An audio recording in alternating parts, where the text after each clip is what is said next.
Hello बच्चों, कैसे हैं आप सब लोग। सभी लोगों को मेरा राधे राधे। आई होप आप सब लोग अच्छे होंगे। जैसा कि मैं आप सबको बताना चाहता हूँ कि मेरा नाम विवेक मिश्रा है और मैं आप सबका अपने YouTube channel Kanha coaching centre में स्वागत करता हूँ। बच्चों, आप सबसे एक अनुरोध है कि अगर आप सबको मेरी वीडियो पसंद आ रही है तो कृपया हमारे चैनल को सब्सक्राइब कर दीजिए, लाइक कर दीजिए और अपने दोस्तों के साथ शेयर कर दीजिए, क्योंकि जितना आप शेयर करेंगे, ज़्यादा से ज़्यादा लोगों तक आप पहुँचाएंगे तो उनको भी इस वीडियो को लाभ मिलना चाहिए। ठीक है बस, चलो इसी के साथ क्लास के स्टार्ट करेंगे। हमारा द्विघात समीकरण चल रहा था बच्चों, और द्विघात समीकरण में बच्चे हमने 4.3 चैप्टर कंप्लीट कर लिया। आज हमारा क्या चलेगा बच्चों? 4.4। चलो यहाँ डाल लो बच्चों 4.4। तो 4.4 जो चैप्टर है ना बच्चों, क्या है देखो। 4.4 में हमसे क्या पूछा है बच्चों? Nature of roots. क्या पूछा बच्चों? नेचर ऑफ रूट्स, मूलों का प्रकृति। मूलों का प्रकृति, मूलों का प्रकृति। ठीक ना बच्चों? जो 4.4 है ना आज, ये लास्ट चैप्टर भी है आपके द्विघात समीकरण का। और आपसे पूछ इस चैप्टर में क्या पूछेगा बच्चों कि मूलों का प्रकृति बता दो। अभी तक आप क्या करते थे बच्चों? द्विघात समीकरण होता था, उसके मूल निकालते थे। इसमें क्या दे रखा है बच्चों? आपको मूलों का प्रकृति पता करना है कि उनका नेचर कैसा है। ठीक है बच्चों, पहले तो आप समझिए, देखिए बच्चों, इसमें दिया क्या है? दिया है कि मूलों का प्रकृति बता दो। तो मूलों का प्रकृति निकालते क्यों है, इसकी जरूरत क्या पड़ती है, हम ऐसा क्यों करते हैं। ठीक ना? तो एक चीज आप समझो बच्चों, जैसे इंसान का अपना एक नेचर होता है। तो इंसान का नेचर कैसे पता करते हैं? इंसान का नेचर, अगर किसी शख्स का हमें नेचर पता करना है तो कुछ उसका दोस्त होगा या उसका कोई खास जानने वाला होगा, जो उस इंसान के साथ ज़्यादा समय बिताएगा, उसी को उस इंसान का नेचर पता होगा। ठीक ना? अब नेचर को भी कई तरह से कैटेगराइज किया गया। इंसान अच्छा है तो क्या कहेगा? अच्छा नेचर वाला है। बुरा है तो बुरा नेचर वाला है। मीडियम है तो कहेंगे ना अच्छा है ना बुरा है, ठीक है इंसान। ठीक है ना? वैसे ही हमारे जो द्विघात समीकरण भैया है ना, वो भी एक प्रकार के क्या है? गणित में हर इंसान का अपने एक नाम और पहचान होती है। तो मान लो भैया ये द्विघात समीकरण भैया हैं, उनका भी अपना एक नेचर है। ठीक ना? तो हमने क्या बोला कि नेचर को, इंसान के नेचर को पता करने के लिए इंसान की जरूरत पड़ती है, वही बताएगा। और जो उसके ज्यादा क्लोज होगा वही बता सकता है कि सामने वाला कैसा है, अच्छा है कि बुरा है कि मीडियम है।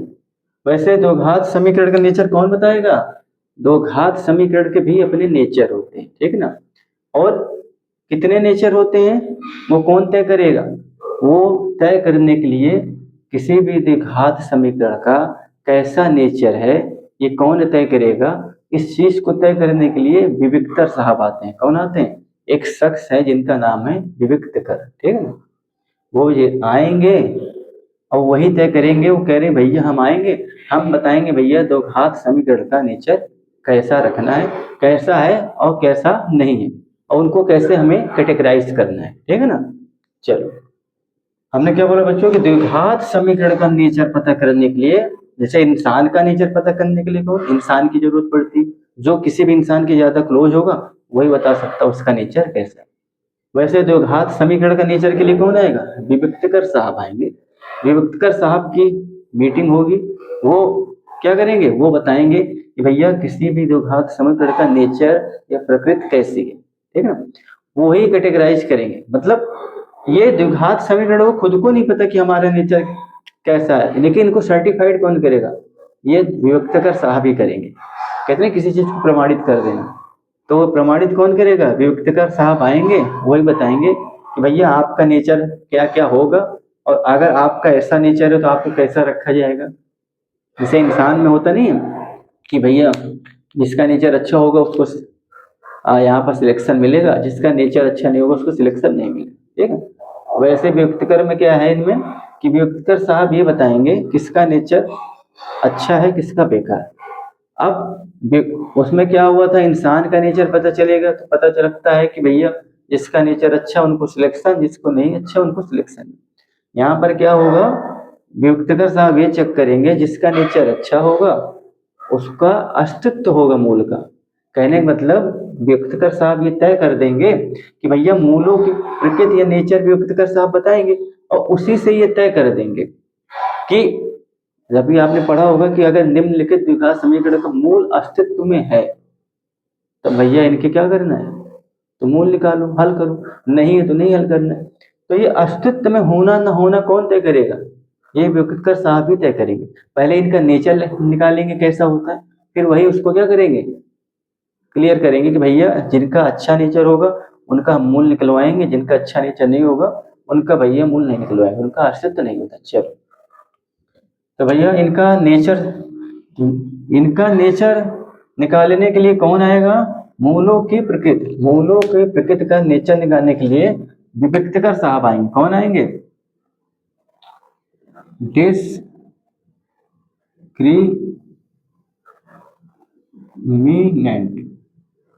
डिस्क्रिमिनेंट, ठीक है ना। इसको क्या बोलते हैं, इसको बोलते हैं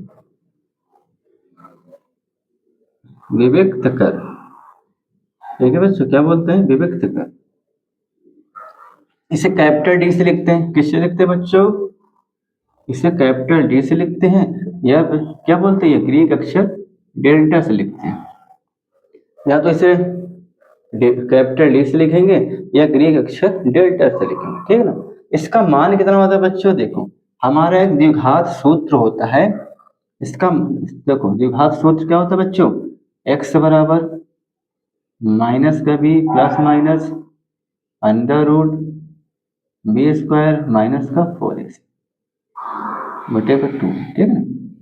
तो ये हमारे जो विभक्तकर साहब होते हैं ना, इंसान का नेचर देखने के लिए इंसान आता है, तो विभक्तकर साहब आएंगे इनका प्रकृति पता करने के लिए, और ये अपने साथ एक मशीन लाएंगे जो इनका नेचर बताएगा कि इनका नेचर कैसा है, ठीक है ना। अच्छा वो मशीन कौन सी है, देखो डी बराबर क्या होता है बच्चों, डी बराबर होता है बी का स्क्वायर माइनस का 4ac।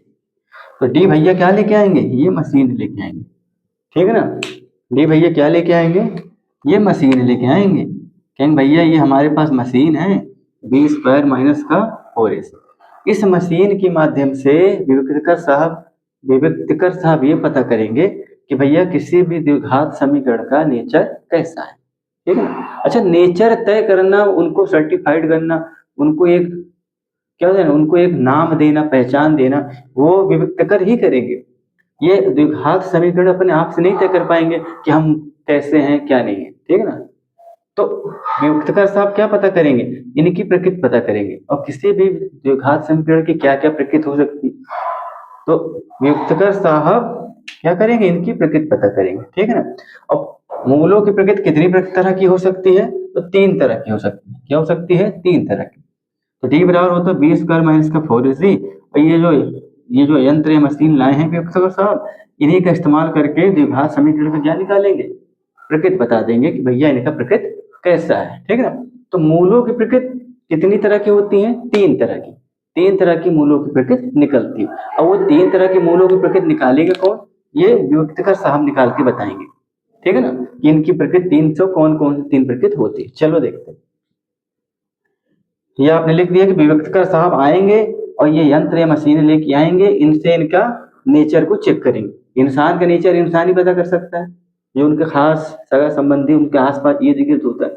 लेकिन द्विघात समीकरण जो भैया है ना, उनका नेचर तय करने के लिए ये आए, विभक्तकर साहब को बुलाया गया, भैया चलो इनका नेचर आप तय कर दो, इनको किस किस कैटेगरी में रखना है, इसके बाद अच्छा और बुरा इनका आप बता दो, क्योंकि हमें ये नहीं पता लग रहा है भैया कौन सा अस्तित्व में है और कौन सा अस्तित्व में नहीं है। क्योंकि पहले सवाल में दे रखा है कि अगर द्विघात समीकरण अस्तित्व में है तो उनका मूल निकालो। तो अस्तित्व तभी पता लगेगा इनके नेचर के हिसाब से। इंसान अच्छा होता है तो जैसे हमने बोले अच्छा इंसान उनको ले लो, बुरा इंसान उनको छोड़ दो।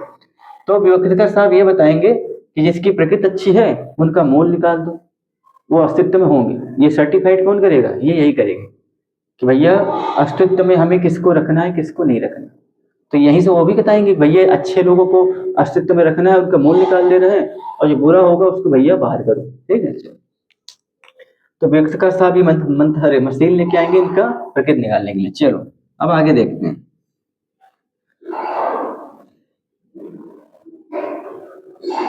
अब क्या करेंगे बच्चों, आगे देखते हैं। अब मूलों की प्रकृति बच्चों कितने तरह की होंगी? 3 प्रकार की मूलों की प्रकृति होती है। कितनी तरह की? 3 प्रकार की। 3 प्रकार की मूलों का क्या होगा? प्रकृति होगा। ठीक है ना? ये कौन तय करेगा भैया कि 3 तरह का मूलों का प्रकृति होगा? ये विविक्तकर साहब ही तय करेंगे कि किसी भी द्विघात समीकरण के 3 तरह के प्रकृति होंगे। और ये प्रकृति कौन कौन सी होगी? देखो, पहला होगा या तो मूल समीकरण के, या मूल क्या होंगे? या मूल वास्तविक होंगे। यही विविक्तकर साहब ही बताएंगे, या तो किसी समीकरण के मूल वास्तविक होंगे, या बराबर होंगे। क्या होंगे? वास्तविक होंगे या बराबर होंगे,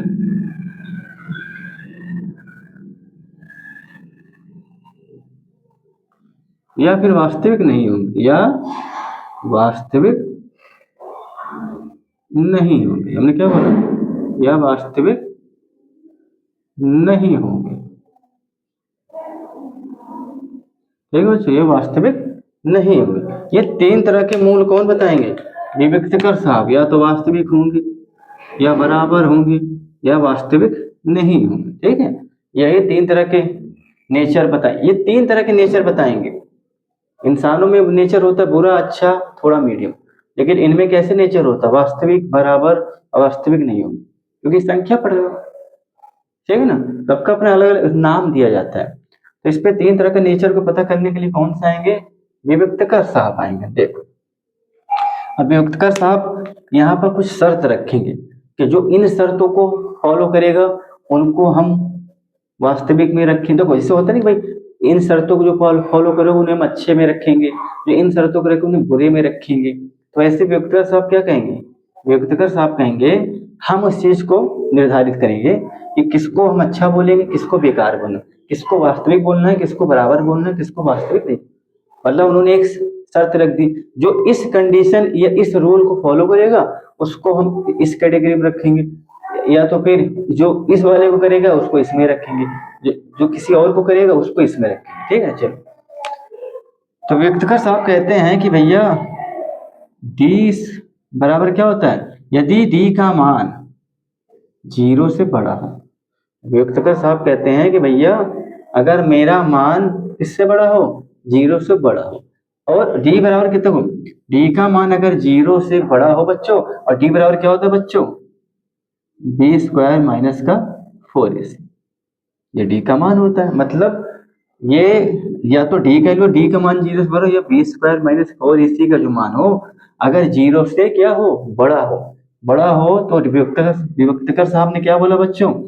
अगर डी का मान 0 से बड़ा हो, या फिर विविक्तकर साहब कहते हैं कि हमने जो ये मशीन लाई है, हम क्या बोलते हैं बच्चों? हमने ये मशीन लाई है, अगर क्या करें कि भैया हम ये मशीन जो मान निकालेगी, क्या करें? मशीन जो मान निकालेगी अगर हमारा मान इस मशीन से बड़ा होगा, या फिर ऐसे समझ लो कि भैया वियुक्तकर साहब कहते हैं अगर हमारा मान इनसे बड़ा होगा, किससे बड़ा होगा?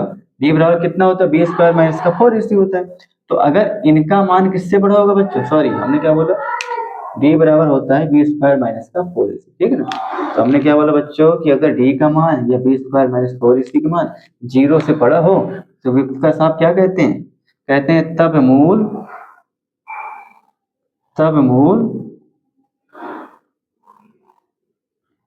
वास्तविक और भिन्न होंगे। तब किसी समीकरण के मूल कैसे होंगे? वास्तविक और भिन्न भिन्न होंगे। भिन्न एक ही बार लिखो, भिन्न होंगे। ठीक है बच्चों? मतलब रियल और डिफरेंट होंगे। कैसे होंगे बच्चों? रियल एंड डिफरेंट होंगे। ठीक है ना बच्चों? वियुक्तकर साहब कहते हैं कि भैया अगर हम डी का मान 0 से बड़ा हो तो मूल वास्तविक और भिन्न हो। इन्होंने शर्त रख दी कि भैया कैसे पता लगेंगे कि वास्तविक की क्या शर्त है, बराबर होने की क्या शर्त है, वास्तविकता नहीं होने की क्या शर्त है। ये तय करेंगे, ये एक मानक बना देंगे, एक पैरामीटर सेट कर देंगे कि भैया इस पैरामीटर के अंतर्गत जो आएगा उनको हम ये नाम देंगे, इस पैरामीटर के अंतर्गत जो आएगा उनको हम ये नाम देंगे, इसके अंतर्गत जो आएगा इनको ये नाम देंगे। वास्तविकता और भिन्न होंगे। और दूसरा इन्होंने क्या बोला कि जैसे डी का मान 0 हो जाए, कितना हो जाए, 0 हो जाए, तब बोले कि भैया मूल वास्तविक और बराबर होंगे। कैसे होंगे, मूल वास्तविक और बराबर होंगे। ठीक है, विभक्तकार साहब ने क्या बोला बच्चों कि यदि डी स्क्वायर या डी बराबर बी स्क्वायर माइनस 4ac का मान 0 से बड़ा हो तो मूल कैसे होंगे, वास्तविक और भिन्न होंगे, real number, real and different हो। अगर डी बराबर 0 है तो मूल वास्तविक और बराबर होंगे, तो क्या हो जाएंगे, मूल कैसे होंगे, रियल एंड इक्वल होंगे। ठीक है ना। हाँ, थर्ड कंडीशन क्या इन्होंने बताई है, देखो ये ऊपर लिख दे रहे, 3 प्रकार के नेचर होते हैं। इंसान के इस नेचर को कैटेगराइज किया गया है, वैसे इनके 3 तरह के बताए भैया, इनके ऐसे ऐसे नेचर होते हैं। तीसरा क्या होता है बच्चों, तीसरा इन्होंने बता दिया कि जो डी का मान 0 से छोटा हो, क्या हो, 0 से छोटा हो, तब मूल वास्तविक नहीं होंगे। क्या बोला, तब मूल वास्तविक नहीं होंगे। ठीक है ना, डी का मान अगर 0 से छोटा है तो मूल वास्तविक नहीं होंगे। ये तीसरी कंडीशन हो गई। क्या हो गई बच्चों, ये तीसरी कंडीशन हो गई। ये आपकी पहली कंडीशन हो गई और ये बच्चों आपकी क्या हो गई, ये आपकी दूसरी कंडीशन हो गई। ठीक है ना, विभक्तकार साहब ने 3 तरह की कंडीशन दी जी कि यदि डी का मान 0 से छोटा है तो मूल वास्तविक नहीं होंगे, अगर डी का मान 0 से बड़ा है तो मूल वास्तविक तो होंगे और अलग अलग होंगे, लेकिन अगर डी ही पूरा 0 हो जाए, 0 के बराबर हो जाए तो मूल वास्तविक तो होंगे और बराबर होंगे। बराबर मतलब एक ही मूल होगा, अगर जैसे 2 आ गया तो 2 बार आ जाएगा लेकिन वो एक ही होगा। ठीक है ना, ये 3 तरह की प्रकृति कौन बता गया, ये विभक्तकार साहब ने बताया कि किसी भी द्विघात समीकरण की 3 तरह के नेचर होते हैं, उनकी वो 3 तरह से काम करते हैं। वो कौन बताया, विभक्तकार साहब ने बता दिया। अब इन्होंने ये बताया कि आप जैसा नेचर कर रहे हो ना, उसके हिसाब से हम एक क्या बनाएंगे, एक पैरामीटर बनाएंगे, आपको किन किन कैटेगरी में रखना है। ठीक है ना, ये कौन बताएगा, ये बताएंगे। कहते हैं इन्होंने 3 मूल बता दिया, अब ये बताएंगे कि कौन सा मूल अच्छा है, जो अच्छा होगा उसका अस्तित्व होगा और जो बुरा होगा उसका अस्तित्व नहीं होगा। ठीक है ना, तो ये कौन, ये विभक्तकार साहब तय करेंगे कि भाई साहब हमने आपके 3 नेचर सेट कर दी, अब आप हम इसमें से ये बताएंगे कौन से नेचर अच्छे हैं कौन से बेकार है। तो अगर आप अच्छी वाले की कैटेगरी में आ रहे हो तो आपका अस्तित्व है, अगर आप अच्छे वाले की कैटेगरी में नहीं आ रहे हो तो आपका अस्तित्व नहीं है। अस्तित्व होगा तभी आपका मूल निकलेगा, अस्तित्व नहीं होगा तो मूल नहीं निकलेगा, ये इन्होंने बोल दिया। ठीक है ना, चलो अब एक चीज आप देखो, ये मूलों का प्रकृति 3 तरह का प्रकृति आप समझ लिए, अब अस्तित्व समझ लीजिए क्या होता है, क्योंकि सवाल में दे रखा है कि निम्नलिखित द्विघात समीकरण के मूलों को प्रकृति ज्ञात कीजिए। पहले क्या ज्ञात करना है, प्रकृति, और नेचर ही जब आप उसका निकालोगे, क्योंकि विभक्तकार साहब ने पहले इनके 3 नेचर निकाले हैं और इन्हीं नेचर के हिसाब से क्या किया, इन्होंने एक पैरामीटर बना दिया, एक मानक सेट कर दिया कि हमने नेचर तो बता दिया लेकिन 3 तरह के नेचर बता दिए। अब अभी इन्होंने ये नहीं बताया कि इन 3 नेचर में कौन से अच्छे कौन से बेकार है, खाली नेचर बताएंगे। 3 तरह की प्रकृति होती है, अब यही विभक्तकार साहब सेट करेंगे कि भैया 3 तरह का नेचर बता दिया है, अब हम ही बताएंगे कि कौन कौन से अच्छे नेचर कौन से बेकार। तो जो अच्छे वाले में आएगा उनका अस्तित्व होगा, जिनका अच्छा नेचर नहीं होगा उनका अस्तित्व नहीं होगा। तो वही चीज है कि द्विघात समीकरण के मूलों का प्रकृति ज्ञात कीजिए। पहले प्रकृति ज्ञात करेंगे, प्रकृति ज्ञात करने के लिए विभक्तकार साहब आते हैं, वही तय करते हैं किसी का प्रकृति कैसे होता है, द्विघात समीकरण। फिर कह रहे हैं कि अगर मूल अस्तित्व में है, द्विघात समीकरण ने प्रकृति की निकाल दिया, अब बोल रहे हैं कि अगर अस्तित्व में है तब इनको हल करो। तो अस्तित्व भी यही बता रहे हैं कि भैया हम 3 में से अभी बता दे रहे हैं, अभी बताएंगे ये कि भैया जो अच्छे वाले हैं उसमें आएंगे तो उनका अस्तित्व निकलेगा, जो अच्छे वाले नहीं है उनका अस्तित्व नहीं निकलेगा। अभी यही बताएंगे कि भैया हम कह रहे हैं, विभक्तकार साहब क्या कह रहे हैं, हम तय करेंगे कि भैया किसका अस्तित्व होगा किसका नहीं होगा। ठीक है ना। चलो ये आपका क्लियर हो गया बच्चों। देखो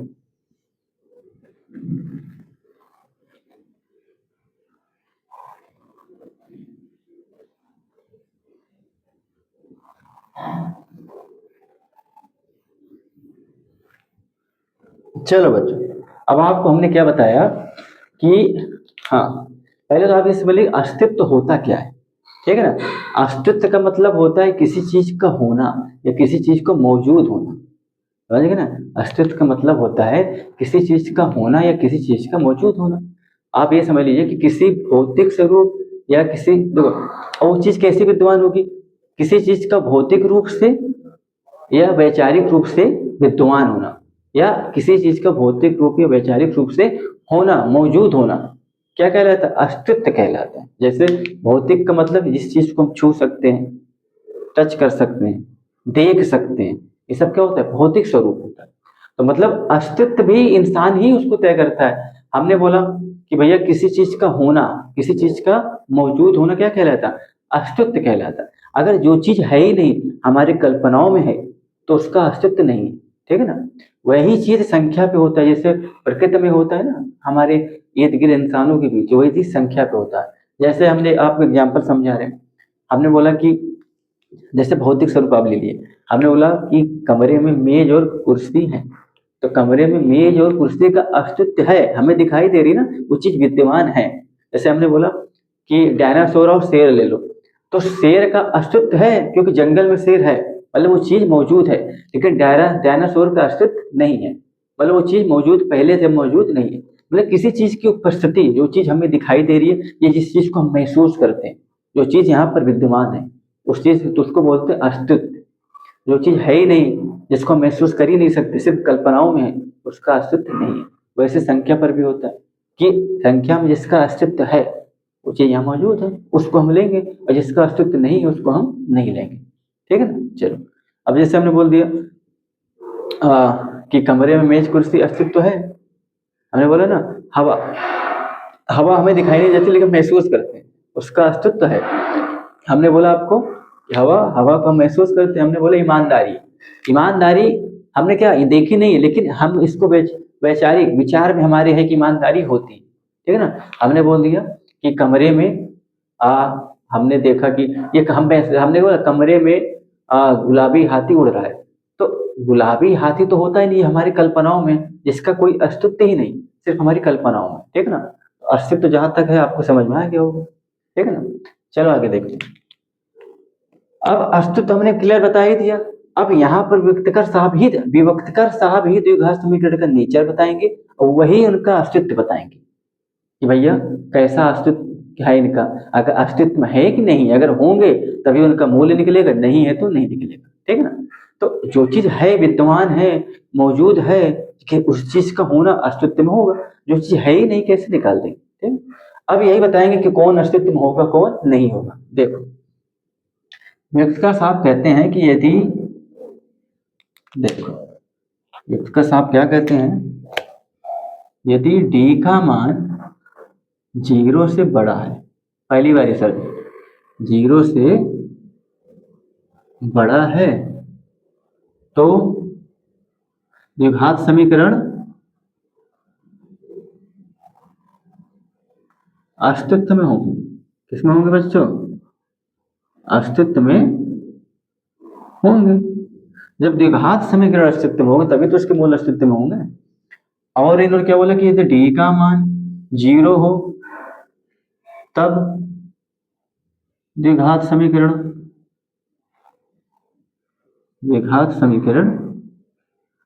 अस्तित्व में होंगे। ये व्यक्तिगत साहब बता रहे हैं। ठीक है ना। अब इन्होंने बताया कि यदि डी का मान 0 से छोटा है तब द्विघात समीकरण, क्या बोला, तब द्विघात समीकरण अस्तित्व में नहीं होंगे। ठीक है ना। देखो व्यक्तिकर साहब ने इनका पैरामीटर फिट कर दिया कि भैया अगर डी का मान 0 से बड़ा है तब भैया द्विघात समीकरण अस्तित्व में होंगे। यदि डी का मान 0 के बराबर है तब अस्तित्व में होंगे, यदि डी का मान 0 से छोटा है तब अस्तित्व में नहीं होंगे। सिर्फ एक कंडीशन को इन्होंने अस्तित्व में नहीं रखा, बाकी दो को इन्होंने क्या कर दिया, अस्तित्व में रख दिया। ठीक है ना। तो कहने का मतलब अगर ये स्थिति बनेगी तब आप द्विघात समीकरण का मूल्य निकालोगे। अच्छा, अगर ये स्थिति बनेगी तब आप द्विघात समीकरण का मूल्य निकालोगे, अगर ये स्थिति बनेगी तो आप मूल नहीं निकालोगे। अच्छा, ये पता कैसे करेंगे? ये स्थिति पता करने के लिए तो हमें पहले इनका नेचर तय करना देखना पड़ेगा। नेचर से ही पता लगेगा ना भैया, पहले अस्तित्व का पता करने से पहले इनका नेचर पता करेंगे ना, क्योंकि व्यक्तिगत साहब ने तो पहले इनका नेचर निकाला है, उसके बाद अस्तित्व निकाला है ना। पहले उन्होंने नेचर निकाला, फिर उसके हिसाब से उन्होंने अस्तित्व तय किया कि किसका होगा किसका नहीं होगा। तो पहले तो आप इनका नेचर निकालोगे, नेचर ही इसको क्या कर देगा, जस्टिफाई कर देगा। नेचर से ही पता लग जाएगा कि किसका अस्तित्व है किसका नहीं है। अगर ये वाली कंडीशन बन जाए तो भैया उसका अस्तित्व नहीं है, तो उसको वहीं पे छोड़ देंगे, उसका मूल हम नहीं निकालेंगे। अगर ये दोनों बन रहा है तो उसका अस्तित्व निकालेंगे। ठीक है ना। अब देखो, संख्या रेखा होती है, बच्चे कुछ कंफ्यूज ज्यादा होते हैं, कहते हैं कि सर जी कभी कभी तो हम मूल निकालते हैं तो एक माइनस में आ जाता है एक प्लस में आ जाता है। आप तो कहते हैं कि जो काल्पनिक मूल होते हैं वो ऋणात्मक होंगे, और उसका तो जो ऋणात्मक मूल होगा उस तो अस्तित्व होगा ही नहीं। तो सर हम जब डी का मान निकालते हैं 0 से बड़ा आता है तो कभी कभी एक मूल प्लस में आ जाता है एक माइनस में आ जाता है। तो ये चीज आप समझ लो, कंफ्यूजन दूर। हमने क्या बोला बच्चों कि देखो, एक संख्या रेखा होती है, संख्या रेखा में हम पूरी संख्या को दर्शा देते हैं, प्राकृतिक संख्याओं को, इसको बोलते हैं वास्तविक संख्या। वास्तविक संख्या मतलब जो जिसका अस्तित्व है, वास्तविक संख्या का अस्तित्व है, काल्पनिक संख्या का अस्तित्व नहीं है। ठीक है। देखो, बीच में 0 होता है, इधर प्लस में होता है, इधर प्लस में होता है ना बच्चों अनंत तक, इधर माइनस में होता है बच्चों कहां तक, अनंत तक। मतलब ये सब वास्तविक संख्याएं हैं बच्चों। आपको एक कंफ्यूजन थी ना बच्चों, तो हमने क्या बोला बच्चों, ये माइनस वाले भी सब वास्तविक संख्या हैं। आप जो माइनस का मूल्य देखते हो ना, हम बोलते हैं कि भैया द्विघात समीकरण अस्तित्व में होगा। ऐसी कंडीशन में क्या होता है, मूल भिन्न भिन्न और वास्तविक होंगे। तो भिन्न भिन्न मतलब अलग अलग तो होंगे। अगर आप कहोगे बच्चों माइनस का 3 आ जाता है तो ये भी वास्तविक की कैटेगरी में आएगा। क्यों आएगा? क्योंकि हमने क्या बोला, 0 से इधर माइनस का ले लो और 0 से इधर प्लस का ले लो और 0 ले लो, इस सब नंबर रेखा में दर्शाई जा रही सब वास्तविक संख्या। तो समस्या कहाँ आती है?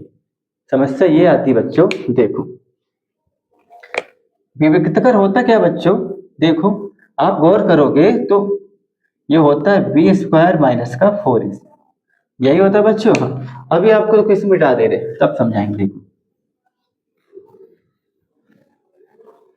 विविक्तकर होता क्या बच्चों, पहले आप समझ लो।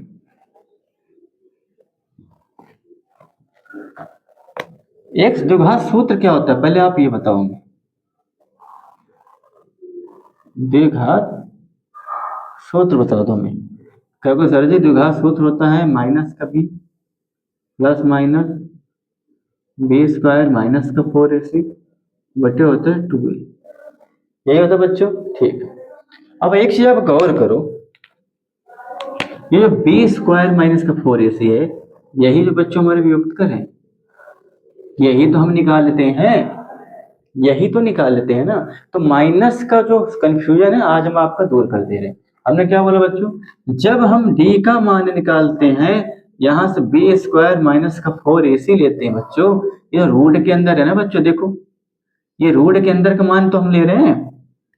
अगर ये पूरा मान हमारा जो हम निकालेंगे डी का, तो एक हमारा जैसे 12 आ गया, दूसरा -13 आ गया, तो ये अलग अलग मूल आए ना। देखो ये मूल 1 हो गया, ये मूल 2 हो गया।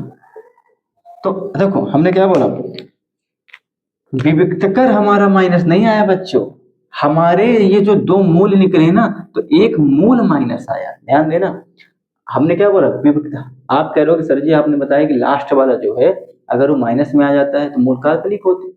तो हमने बोला कि अगर विविक्तकर माइनस में आ जाए, कहने का मतलब अगर हम इसको हल किए और पूरे का मान अगर माइनस में कुछ आ जाए तब वो काल्पनिक की दशा होगी। लेकिन अगर इनको हल करने में एक मूल -13 एक प्लस का आ गया ना तो वो काल्पनिक नहीं होगा। क्यों? क्योंकि यहाँ बड़ा गौर से समझे ना, ये मूल माइनस में आया, पूरा विविक्त कर माइनस में नहीं आया है। ये मूल जो माइनस में निकल के आया है, आप ध्यान देना, ये जो मूल दो निकल के आए हैं, तो इस रूट से बाहर निकल के दो मूल आए हैं, समझ गए ना, इस रूट से बाहर निकल के आए हैं। और ये मूल माइनस है, व्यक्त कर पूरा माइनस नहीं है, ये वास्तविक संख्या है जो नंबर रेखा पे दर्शाई जाती है। लेकिन हमने कहा कि अगर पूरा विविक्त कर ही आपका माइनस आ जाए, तो विविक्त कर का ये जो मान है बच्चों, इस रूट के अंदर वाली संख्या ले रहे हैं हम, देखो तो जो ये पूरा माइनस आएगा, तो ये रूट के अंदर ही तो है इसमें, तो पूरा रूट के अंदर माइनस आएगा ना, तो रूट के अंदर माइनस की संख्या का कोई वर्ग पूर्ण वर्ग नहीं बनता, परफेक्ट स्क्वायर बाहर निकलता ही नहीं। जब रूट के अंदर माइनस में संख्या आ जाए तो काल्पनिक संख्याएं होती, इसीलिए बोलते हैं उसका मूल काल्पनिक होता, कोई वास्तविक मूल नहीं होता। तो जो हम कल्पनाओं में लेते हैं उसका कोई अस्तित्व नहीं होता, हमने अभी आपको समझा ही रखा है। आई होप समझ में आ गया हो, ठीक है। अब आपने सब समझ लिया है, सब कंफ्यूजन दूर कर दी हमने। अब चलते हैं सवाल की तरफ। कहाँ चलते हैं? अब चलते हैं हमारे प्रश्नावली की तरफ। चलो प्रश्नावली हल कर लेते हैं। हमें दे रखा है कि निम्नलिखित द्विघात समीकरणों के मूलों की प्रकृति क्या है। पहले आप उनका नेचर निकालेंगे, और नेचर निकालने के लिए कौन आता है? विविक्त कर साहब। और कह रहे हैं पहले नेचर निकाल लो, और नेचर को उन्होंने सेट भी कर दिया, उन्होंने बता दिया कि कौन कौन अस्तित्व में होंगे, कौन कौन नहीं होंगे, ठीक है ना। फिर कह रहे हैं कि अगर वो अस्तित्व में है तो अस्तित्व वाली जो कंडीशन है अभी पता ही लग जाएगी, तो उनको उन्हें ज्ञात करो मूल, अगर नहीं है तो वहीं पर छोड़ दो। चलो पहला सवाल देखते हैं। पहला दे रखा है बच्चों 2x² माइनस का 3x प्लस का 5 बराबर 0, ठीक है ना। अब ये हमें दे रखा है, अब विभक्त कर हमारा होता है b² माइनस का 4ac, तो मतलब a b c के टर्म में है, तो इसका मतलब a b c निकालना पड़ेगा। a b c कहाँ से मिलेगा? द्विघात समीकरण के व्यापक रूप से मिलेगा, ठीक है ना। चलो कह रहे हैं इनका प्रकृति पहले बता दो, अगर प्रकृति सही, अगर प्रकृति निकाल लो, अगर अस्तित्व में है तो भैया आगे मूल निकालो, वरना छोड़ दो। चलो तो प्रकृति निकालने के लिए कौन आएगा? नेचर, वियुक्त कर साहब आएंगे। तो पहले क्या करोगे, लिखो, पहले आप लिखोगे दिए हुए समीकरण की, यह शॉर्टकट लिख दिया, ठीक है बच्चों, व्यापक समीकरण से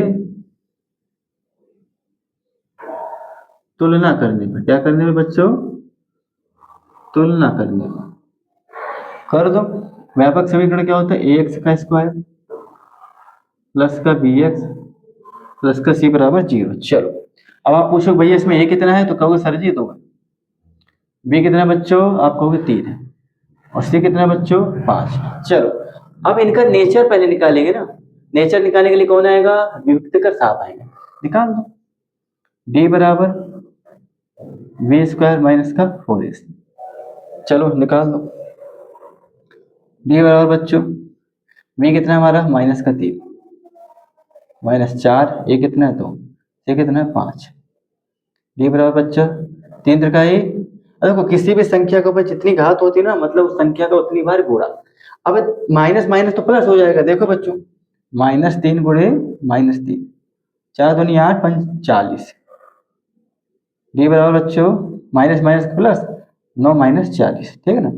अब घटा दो बच्चों, कितना आएगा?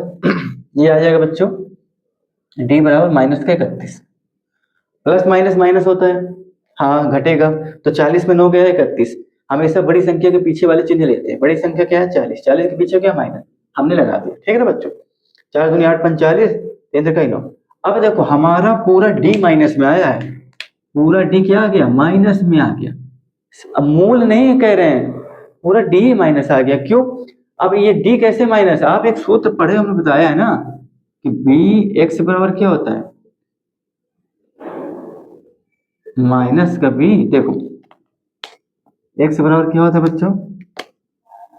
माइनस का b plus minus b² minus का 4ac और 2a।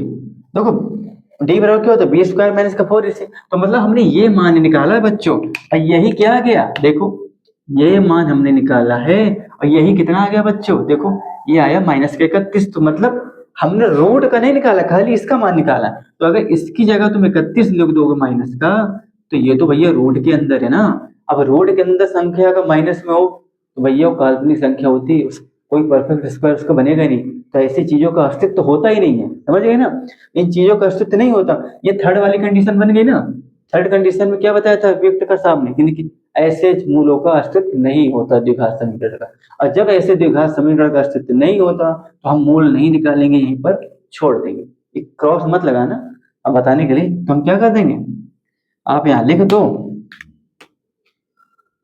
कि b का मान 0 से छोटा है, अतः क्या होगा, d का मान 0 से छोटा है, अतः द्विघात समीकरण का मूल अस्तित्व में, द्विघात समीकरण हमारा अस्तित्व में नहीं होगा। ठीक है बच्चों, ये लिख देना, ठीक है ना। देखो बच्चों क्लियर है, लिख लो, लिख लो बच्चों, इसको आगे हल करने की जरूरत ही नहीं। जब अस्तित्व में है नहीं तो हम मूल के, इसमें पहले सवाल में दे रखा है अगर मूल अस्तित्व में है तभी आप इसका मूल निकालना, सॉरी द्विघात समीकरण अगर अस्तित्व में है तभी मूल उसका निकालना, अस्तित्व में नहीं तो मूल मत निकालना। यहाँ पर अस्तित्व में है नहीं, मूल नहीं निकालना, ठीक है ना।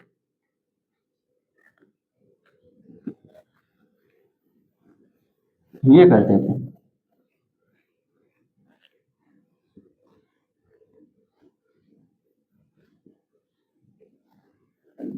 एक चीज और समझ लो बच्चों, जब d बराबर 0 की कंडीशन बनती है ना, d बराबर 0 की, तो क्या होता है minus b plus minus b square minus का 4ac पूरे के बटे 2। d बराबर 0 बनता है तो d का मान तो होता है बी स्क्वायर माइनस का 4ac, तो मतलब ये पूरा क्या हो जाएगा, 0 हो जाएगा। क्या हो जाएगा, 0। दो ये हो जाएगा, प्लस माइनस का तो कोई मतलब ही नहीं होता, कितना बचेगा माइनस के भी बचे 2। मतलब सिर्फ अगर डी का मान 0 है ना तो ये 0 हो जाएगा, क्योंकि ये तो व्यक्तकर होता है ना, तो हमें सिर्फ इनका मान निकाल लो, पूरा हल करने की जरूरत नहीं है। देखो माइनस बी प्लस माइनस, इसे आप डी लिखोगे ना, ये तो डी का तो मान है। तो चलो अभी सवाल को समझाएंगे कैसे।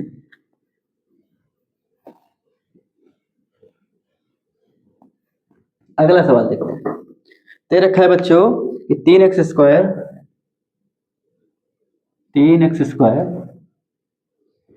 माइनस का 4√3 प्लस का 4, क्या दे रखा है इनका, हाँ इनमें दे रखा है बच्चों कि अगर इनका पहले नेचर निकालो, नेचर से पता करेंगे क्योंकि नेचर से पता लगेगा कि मूल अस्तित्व में है कि नहीं। नेचर निकालो और ये पता करो कि मूल अस्तित्व में है कि नहीं है, तो मूल निकाल दो, नहीं है तो छोड़ दो। चलो तो फिर वही काम, दिए हुए समीकरण की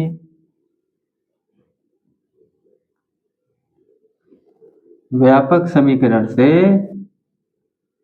तुलना करने पर, क्या लिखोगे बच्चों, तुलना करने पर, कर दो बच्चों ax² प्लस का bx प्लस का c बराबर 0।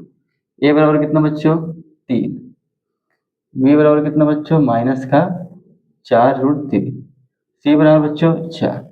चलो अब इनका प्रकृति, मूलों की प्रकृति ज्ञात करने क्या निकालोगे, विभक्त कर, कितना होता है बी स्क्वायर माइनस 4ac लिखोगे यहाँ। अतः मूलों की प्रकृति के लिए विभक्त कर d बराबर बी स्क्वायर माइनस का 4ac। चलो d बराबर b कितना बच्चों माइनस का 4√3, 4 गुणे ए कितना बच्चों 3, ये कितना है 4। देखो किसी भी संख्या के ऊपर जितनी घात होती है ना, इसका मतलब होता है उस संख्या का उतनी बार गुणा।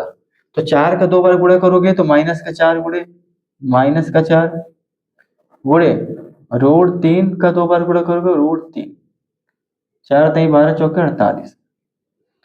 अब एक चीज आप और सीख लो, अगर रूट के अंदर दो संख्या, एक अगर दो रूट के अंदर दो संख्या हो एक तरह हो, रूट के अंदर दो संख्या हो और एक जैसी हो, मतलब एक ही हो, तो अगर इनका गुणा कराओगे ना तो संख्या बाहर निकल के आ जाती, ठीक है ना। अगर एक तरह की संख्या हो, यहाँ भी 3 यहाँ भी 3 और रूट के अंदर हो, उनका गुणा वो संख्या होती। या फिर आप ऐसे समझ लो रूट के अंदर ये भी रूट के अंदर ये भी, अब दोनों रूट के अंदर लिख दो, दोनों रूट के अंदर है। हमारी भाषा में ये जेल है, इस जेल का नाम है रूट, जेल का नाम है रूट। यहाँ के जेलर कहता है, कैदी भाइयों आप बाहर तभी निकलोगे जब अपने जैसे एक संख्या ले आओ। आप जेल से बाहर तभी निकलोगे कैदी भाइयों जब आप अपने ही जैसे एक साथी ले आओ और जोड़े में हो जाओ, आप बाहर निकल जाओगे। तो भैया 3 अपने जैसे एक साथी लाया, जोड़े में हो गया, बाहर निकल के क्या हो गया, 3 हो गया। ठीक है, चलो 3 हो गया। आगे देखते हैं, माइनस माइनस प्लस होता है बच्चों, तो ये तो 16 हो जाएगा, ये तो 3 हो जाएगा, माइनस का 48 हो जाएगा। 16 3 48, माइनस का 48 कितना, 0। तो डी बराबर बच्चों कितना आ गया, 0। और जब डी बराबर 0 हो गया तो मूल क्या है, अस्तित्व में है। हमने क्या बताया, दो कंडीशन अस्तित्व में होती है, एक जब डी का मान 0 से बड़ा हो, एक डी का मान जब 0 के बराबर, ठीक है ना। और जब डी का मान छोटा तो अस्तित्व में नहीं होता, ठीक है। अब यहाँ से इसका क्या निकाले, अब हम मूल निकाल लेंगे। देखो अतः डी का मान 0 है, अतः मूल अस्तित्व में है, अतः मूल क्या लिखोगे, अस्तित्व में है। और जब अस्तित्व में है तो इनके मूल निकाल लो। मूल कैसे लिखो, द्विघात सूत्र से। कैसे निकालेगा, द्विघात 3 विधि बताई थी, गुणनखंड, पूर्ण वर्ग विधि और द्विघात सूत्र। जब किसी से कोई चीज ना निकले ना, इससे बड़ी आसानी से निकल जाता है। ये सरल भी देखो, minus b plus minus under root b square minus का 4x। अब एक चीज बच्चों आप यहाँ समझना, डी बराबर कितना आया, 0। और डी बराबर क्यों, तो बी स्क्वायर माइनस का 4ac होता है, ये तो होता है भाई साहब। इसकी जगह तुम क्या रख सकते हो, डी। अरे पूरे का मान 0, देखो ध्यान समझना पूरा। देखो अगर लेंदी मेथड करोगे ना इतना ही आएगा, लेकिन थोड़ा दिमाग लगाओ। माइनस का बी प्लस माइनस, अब आप देखो इस पूरे का मान कितना है बच्चों, यही चीज तो हम डी मानते हैं। देखो तो इसकी जगह क्या कर दोगे, डी। अब बच्चे क्या कर दोगे, 2a। ध्यान देना, यही तो पूरे 0 है। देखो इसका मान कितना दे रखा है, डी का मान पूरा 0 दे रखा है, तो वहां 0 रख दो। और रूट के अंदर भैया 0 मतलब 0 हो जाता है। माइनस बी प्लस माइनस, ये पूरा 0 हो जाएगा, ये 2a हो जाएगा। अब 0 का तो कोई मतलब ही नहीं होता, पूरा 0 हो गया तो माइनस के बी बटे 2a हो गया। अब इन्हीं का मान निकाल लो, क्या हो जाएगा, माइनस के बी बटे 2a हो जाएगा, ठीक है ना। चल इसका मान निकालते हैं, यहाँ निकालते रहे। ये देखो ये द्विघात सूत्र का प्रयोग किया हमने बच्चों, ठीक है ना। गुणनखंड विध से भी करोगे, लेकिन कुछ सवालों को गुणनखंड विध से नहीं निकलते, सरल सवाल आएगा तो गुणनखंड विध से निकल जाता है।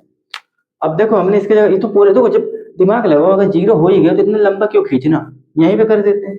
अब देखो कितना आया, x बराबर, अब भी हमारे कितना था बच्चों, ओहो सवाल में लिख लेते हैं। सवाल हमारे क्या दे रखा है, b दिया था माइनस का 4√3। देखो हमने मिटा दिया, ध्यान नहीं दिया, b बराबर माइनस का 4√3 जब तुलना करे थे। और a कितना था बच्चों, a था 3, a था बच्चों 3। रख दो, x बराबर माइनस और माइनस का b, और 2, ये कितना है बच्चों, 3 है। निकाल दो माइनस माइनस का प्लस, 4√3, 2 3 6, काट दो, 2 दूनी 4, 2 3 6, कितना हो जाएगा, √3 बटे 3। अब एक काम करो,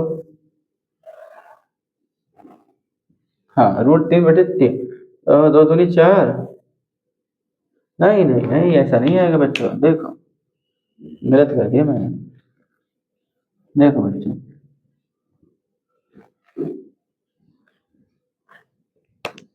ये a बराबर 3 आया, अब b बराबर माइनस का 4√3 आया, यहाँ रख दो, माइनस माइनस का प्लस हो जाएगा, कितना हो जाएगा, 4√3, 2 3 6, यही आएगा ना। हाँ a बराबर कितना हमारा, a बराबर 3 है, b बराबर माइनस का 4√3। चलो 2 दूनी 4, 2 3 6, कितना आया बच्चा, 2√3 और 3, ये आया, ठीक है ना बच्चों।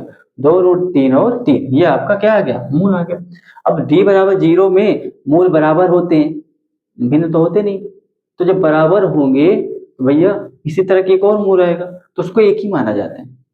जब मूल भैया 2 बराबर 2, तो 2 एक ही ले लो ना, 2 लेने से क्या फायदा भाई, 2√3/3, तो क्या आ गया मूल, ये आ गया।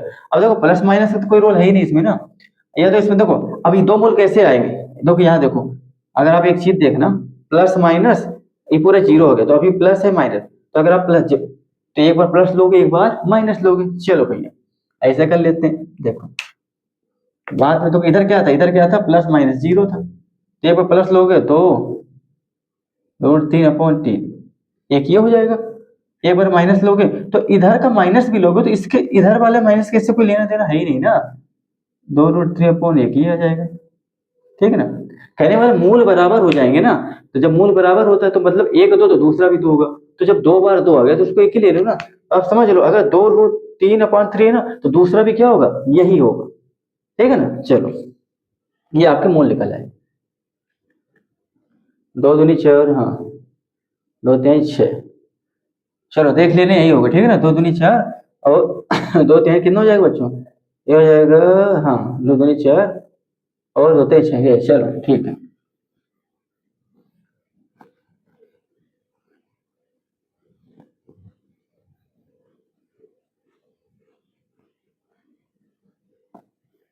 चलो थोड़ा पानी पी लेते हैं फिर शुरू करते हैं। इसके बाद आपके भी इसमें बाकी हैं 3 सवाल और बताएंगे।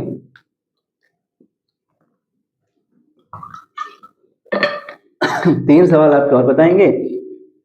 इसके बाद आपके ये वाले इस तरह के टाइप के सवाल आपके खत्म हो जाएंगे। फिर आपके 3 सवाल और बाकी रह जाएंगे, वो शब्द संबंधित समस्या वाले। बस वो 3 सवाल कल बता दें कि आपका द्विघात समीकरण कंप्लीट। तीसरा सवाल देखते क्या दे रखा है बच्चों। तीसरा दे रखा है 2x² माइनस का 6x और क्या दे रखा है प्लस का 3। चलो वही प्रोसेस कर लो। दिए हुए समीकरण की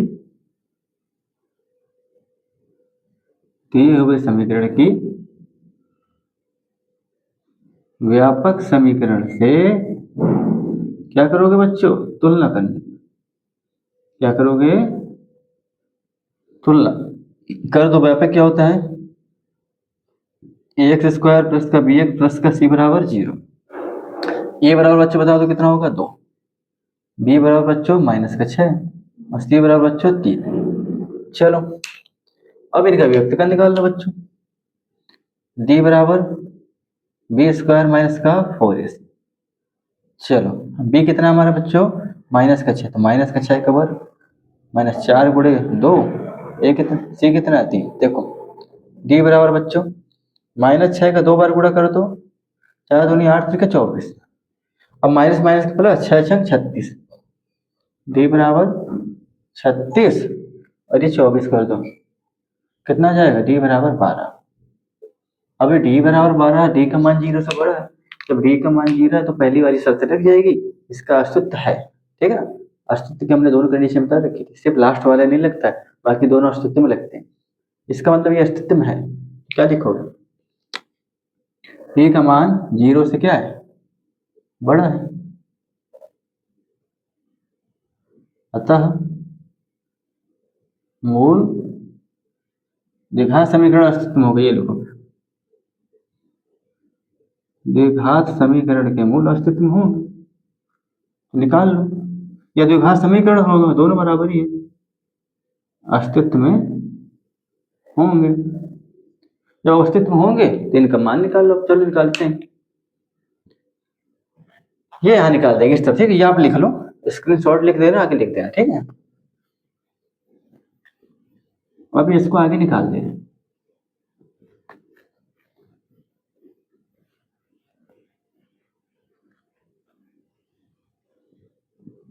चलो अब निकाल देते हैं इसको। ठीक है ना, अब द्विघात सूत्र लगाओगे, क्या लगाओगे, x बराबर माइनस का b plus minus √b² minus का 4ac। पहले हम लिख लेते फिर से इसको। क्या दे रखा है, 2x²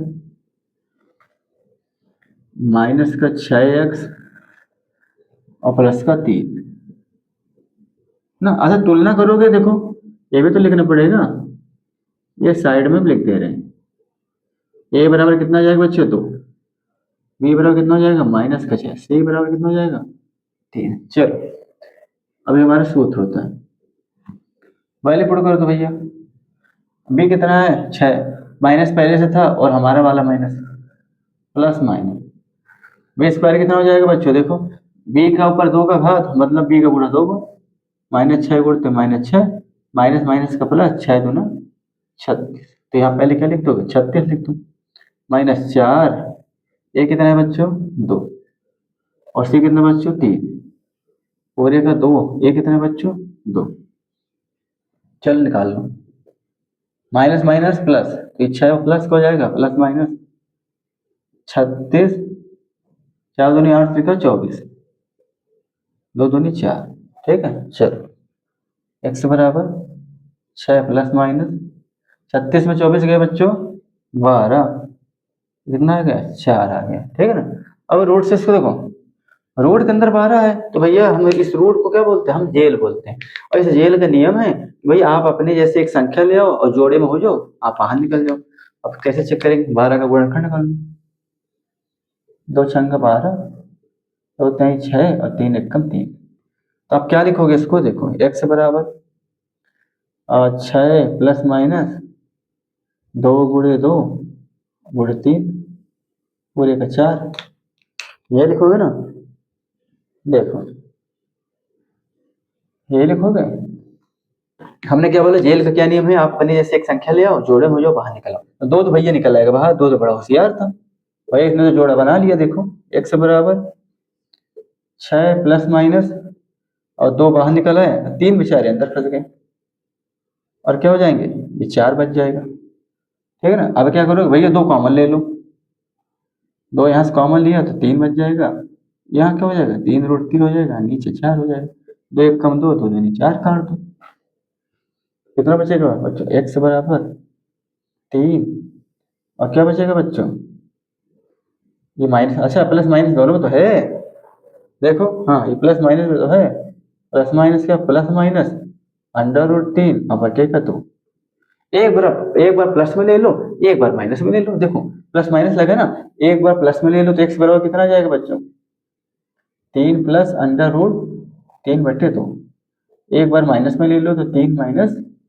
अंडर रूट 3 बटे 2, ठीक है ना। ये हो गया आपके x के 2 मार्क, एक ये हो गया, एक ये हो गया, प्लस माइनस लगा तो एक बार प्लस में ले लो, एक बार माइनस में ले लो, ठीक।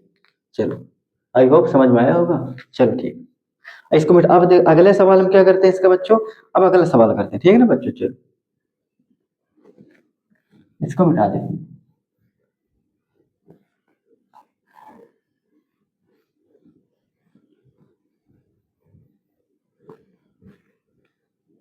इसे मिटा देते हैं बच्चों, आगे देखते हैं।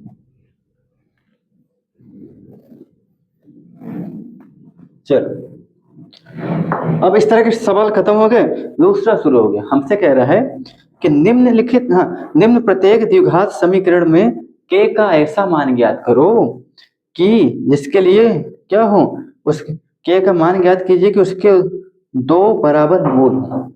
कह रहा है निम्नलिखित द्विघात समीकरण में, कुछ द्विघात समीकरण दे रखे हैं, कह रहे हैं इस समीकरण में k का मान ऐसा ज्ञात करो कि उसके 2 मूल बराबर हो, ये जिसके 2 बराबर मूल हो। मूल बराबर होने की कंडीशन में क्या होती है, देखो k का मान जब निकालोगे, देखो समीकरण लिख लेते, क्या दे रखा है, 2x square, 2x square plus का kx प्लस का 3 बराबर 0। हाँ हमसे कह रहे बच्चों कि ये एक द्विघात समीकरण है, इस पे हमें इस k का मान बताओ,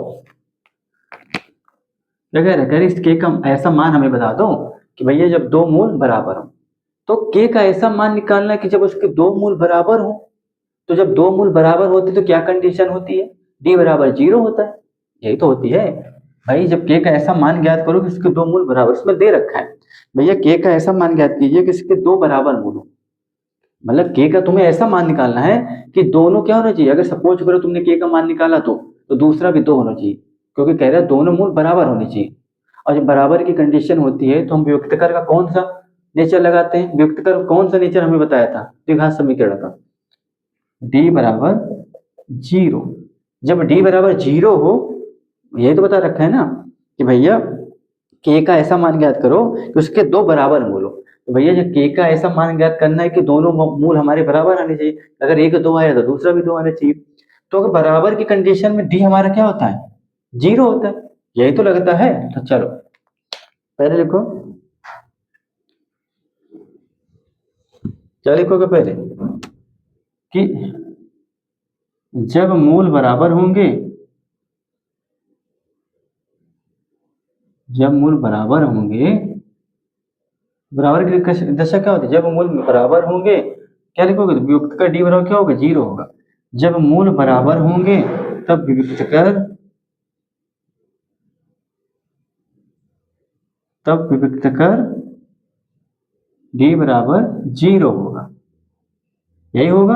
हाँ, डी बराबर क्या होगा, 0 होगा। तो देखो डी बराबर क्या होगा, 0 होगा। और डी बराबर हमारे कितना होता है बच्चों, देखो डी बराबर 0 होगा। और डी बराबर कितना होता है, डी बराबर होता है बच्चों बी स्क्वायर माइनस का 4ac, यही तो होता है बच्चों। डी बराबर कितना होता है, माइनस का 4ac। और डी का मान कितना है बच्चों, 0 है, तो यहाँ 0 रखो, कितना हो जाएगा, बी स्क्वायर माइनस का 4ac। ठीक है ना, मतलब कहने का मतलब ये है बी स्क्वायर माइनस का 4ac। डी का मान जब 0 होता है तो भैया क्या होता है, डी स्क्वायर बराबर बी स्क्वायर माइनस का 4ac होता है, और डी बराबर 0 है, तो मतलब ये तीनों क्या होने चाहिए, 0 के बराबर होने चाहिए। ठीक है ना, पहले क्या करोगे, जब मूल बराबर होंगे तो वियोक्त डी बराबर 0 होगा, डी बराबर इतना होता है, जब ये भी इसका ये है, हमें निकालना है। चलो पहले क्या करोगे, दिए हुए समीकरण की,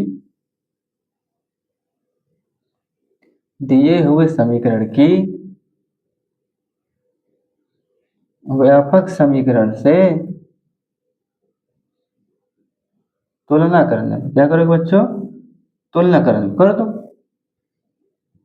व्यापक समीकरण हमारे क्या बच्चों, एक्स स्क्वायर प्लस का बी एक्स प्लस का सी बराबर 0, हमारा क्या है बच्चों, 2x स्क्वायर प्लस का के एक्स प्लस का 3 बराबर 0। चलो ए बराबर बच्चों 2, और बी बराबर बच्चों के, सी बराबर बच्चों 3। और जब मूल बराबर हो तो डी बराबर 0 होता है, और डी बराबर होता है बी स्क्वायर माइनस का 4ac, तो मतलब बी स्क्वायर माइनस का 4ac क्या होना चाहिए, 0 होगा। ठीक है, अब बी का मान रख दो बच्चों, के का स्क्वायर माइनस 4, ए कितना बच्चों 2, सी कितना बच्चों 3, के स्क्वायर माइनस 4 दूनी 8 3 24, के बराबर स्क्वायर बराबर कितना हो जाएगा, 24। ठीक है ना बच्चों, देखो अब देखो यहाँ पर एक चीज समझना, ये चीज आपको हम यहाँ समझाएंगे, इसे हटा दे रहे हैं। ठीक है ना, यहाँ पर आएगा नहीं, ये आप लिख लो, स्क्रीनशॉट ले लो, यहाँ समझा दे रहे हैं।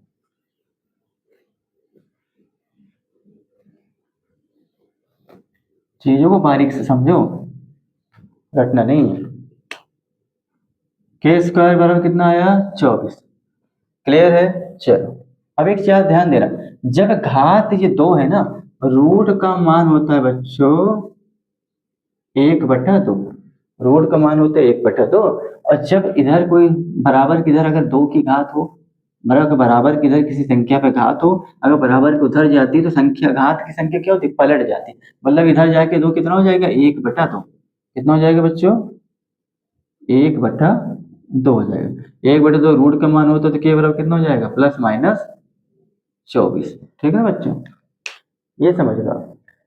तो अच्छा, आप सर जी ये प्लस माइनस क्यों होते, क्योंकि जितने संभावित मान होते हैं ना उतने लेते हैं। ठीक है ना, क्या बोला कि जितने संभावित मान होते हैं उतने लेते हैं। जैसे आप देख लो हमने क्या लिखा, 9 को प्लस माइनस क्यों लिखते हैं, क्यों आप ये बताओ। अगर आप -3 गुणे -3 करो, माइनस माइनस का प्लस हो जाएगा, 3 त्रिकाई 9, वहां निकल के 3 हो जाएगा।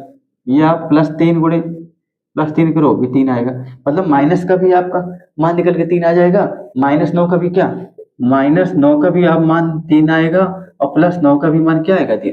तो मतलब संभावित 2 मान हो रहे, एक माइनस का 3, एक प्लस का 3। तो हमें जैसे जरूरत होती है वैसे मान हम लेते हैं।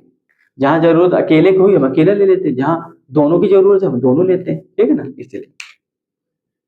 इसलिए प्लस माइनस 24 लिया हमने। अब यहाँ जेल का नियम है भैया, अपने ऐसे साथी ले आओ, जोड़ा बनाओ, बाहर निकल जाओ। तो देखो भैया कौन कौन निकल सकते हैं 24 के बाद, 2 1 कम 2, 2 छंग 12, 2 तिहाई 6, 3 1 कम 3, कितना बचे बच्चों, प्लस माइनस 2 गुणे 2 और कितना बचे बच्चों 3। तो के बराबर दो का जोड़ा एक बना लिया, बाहर निकल आएगा। क्या निकल गया बच्चों? प्लस माइनस दो, अंदर क्या बचेगा? दो तीन छह बचेगा। तो के का एक मान क्या आ जाएगा? एक तो आएगा, प्लस का 2√6 आ जाएगा, एक के बराबर कितना जाएगा? माइनस का 2√6 आएगा। ठीक है ना? यही तुम्हारे के का क्या आ जाएगा? मान आ जाएगा। ठीक, ये तुम्हारे के का क्या आ जाएगा? मान आ जाएगा। ठीक है ना? इसे लिख लो। तो पानी पी लेते हैं, एक सवाल और बताएंगे आपको।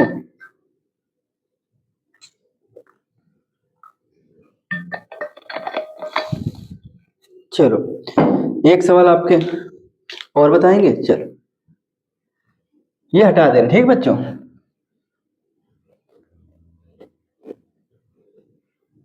ये आपका बच्चों हो गया।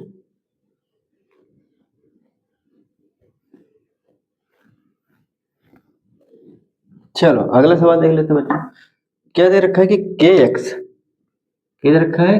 के एक्स, एक्स माइनस दो, एक्स माइनस दो और प्लस का 6 बराबर 0। कह रहे कि अगर, हाँ इसमें भी कह रहे भैया के का मान निकालो, ऐसा मान निकालो कि दो बराबर मूल हो, और जब दो मूल बराबर होते हैं डी बराबर 0 होता है। तो पहले तो इसको सरल करो और द्विघात समीकरण के रूप में बनाओ। अभी ये द्विघात समीकरण के रूप में नहीं, क्या करोगे? सरल करने पर, दिए हुए समीकरण को सरल करने पर आप लिख लो हल।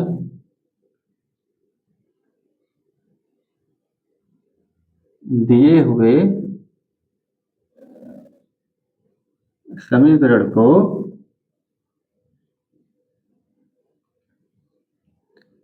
सरल करने पर करो, इनका गुणा इन दोनों में कराओ तो क्या हो जाएगा? के एक्स स्क्वायर और माइनस का 2kx और प्लस का 6 बराबर के 0। लो भैया बन गया, बन गया। अगर जब के का ऐसा मान, जब देखो कह रहे के का ऐसा मान,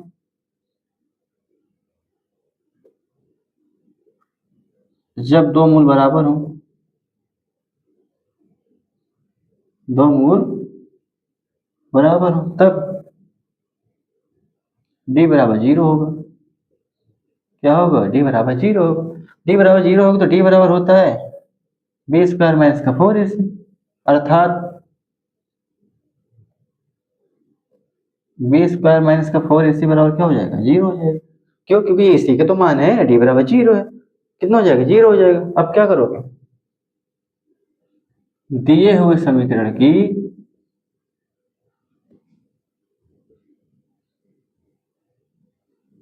व्यापक समीकरण से, इसे सही से लिख दें। ठीक है बच्चों? तुलना करने में क्या लिखोगे? तुलना करने में करो तुम। दिया हुआ समीकरण कितना है?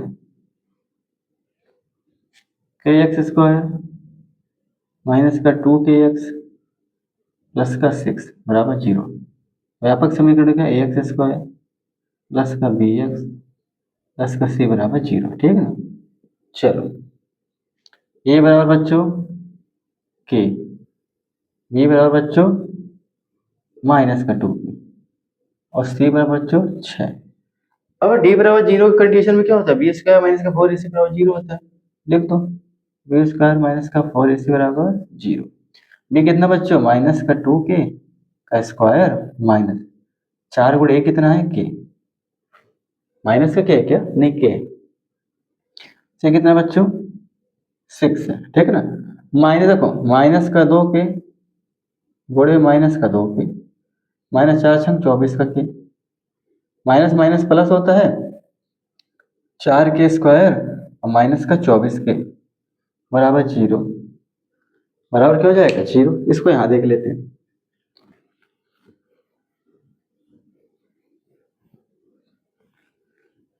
इसको बच्चों यहां देख लेते हैं। कितना आया था बच्चों? 4k स्क्वायर और माइनस का 24k बराबर 0। ठीक ना? इसमें से आप 4 कॉमन ले लो, 4k कॉमन लोगे, अंदर बचेगा k माइनस 6 बराबर 0। एक बार इसको 0 दिखा दो, 4k बराबर 0 तो k बराबर 0। एक बार ये दिखा दो, k माइनस 6 बराबर 0 तो k बराबर 6। ठीक ना। तो के का मान कितना, देखो के का मान 0 हम छोड़ देंगे, क्या करेंगे, छोड़ देंगे। बोलो क्यों सर जी, क्योंकि भैया अगर के हमारा 0 हो जाएगा ना तो ये एक्स स्क्वायर की घात भी पूरी क्या हो जाएगी, 0 हो जाएगी। और जब एक्स की घात 0 हो जाएगी तो ये हमारा रैखिक समीकरण बन जाएगा। क्यों, जो घात समीकरण की पहचान होती है कि भैया वो उसकी अधिकतम घात कितनी होनी चाहिए, 2 होनी चाहिए। तो जब 2 की घात वाला पूरे 0 हो जाएगा तो यही बचेगा, ए भी नहीं बचेगा। यहाँ भी क्या क्या हो जाएगा, 0 हो जाएगा, खाली अचर पद बचेगा। क्या बचेगा, अचर पद। जब अचर पद बचेगा तो इसमें तो कोई घात ही नहीं है, सिर्फ अचर पद बचेगा, तो रैखिक समीकरण भी नहीं होगा। ठीक है ना, ये क्या हो जाएगा, ये तुम्हारा समीकरण रैखिक भी नहीं बनेगा। इसलिए के का मान हम 0 नहीं छोड़ देंगे। के का मान 6 लोगे तो द्विघात समीकरण को यो संतुष्ट करेगा। समझ गए, ठीक। ठीक बच्चों, आपका 4.4 का हमने सवाल सब बता दिए। अब आपके 4.4 के सिर्फ 3 सवाल बाकी हैं और वो शब्द संबंधी समस्या वाले, ठीक है ना। वो 3 सवाल मैं आपको कल बताऊंगा। इसके बाद आपका द्विघात समीकरण का चैप्टर खत्म। देखिए बच्चों, यूपी बोर्ड वालों का भी बोर्ड एग्जाम का डेट क्लियर हो गई है, एग्जाम डेट आ गई है 18 फरवरी से 12 मार्च तक है। 18 फरवरी से पेपर स्टार्ट है और 12 मार्च तक होगा। अपने लोग, आप लोग तैयारी में जुड़ जाइए और हम क्या करेंगे, आपको उन सभी इम्पोर्टेंट चैप्टर को पहले कंप्लीट कराएंगे। इसके बाद हमारा जो चैप्टर चलेगा ट्रिग्नोमेट्री चलेगा। क्या चलेगा, ट्रिग्नोमेट्री, ठीक है ना। इम्पोर्टेंट टॉपिक कंप्लीट कराने के बाद जैसे पेपर आपका नजदीक आएगा, आपको उन सभी सवालों को कराए जाएंगे सभी टॉपिक से जिनके पेपर में आने की संभावना अच्छी है। चलिए, इसी के साथ क्लास की साथ क्या करते हैं, इसी के साथ क्लास को खत्म करते हैं। और तब तक के लिए राधे राधे बच्चों, कल फिर मिलेंगे इसी टाइम। जय श्री कृष्णा।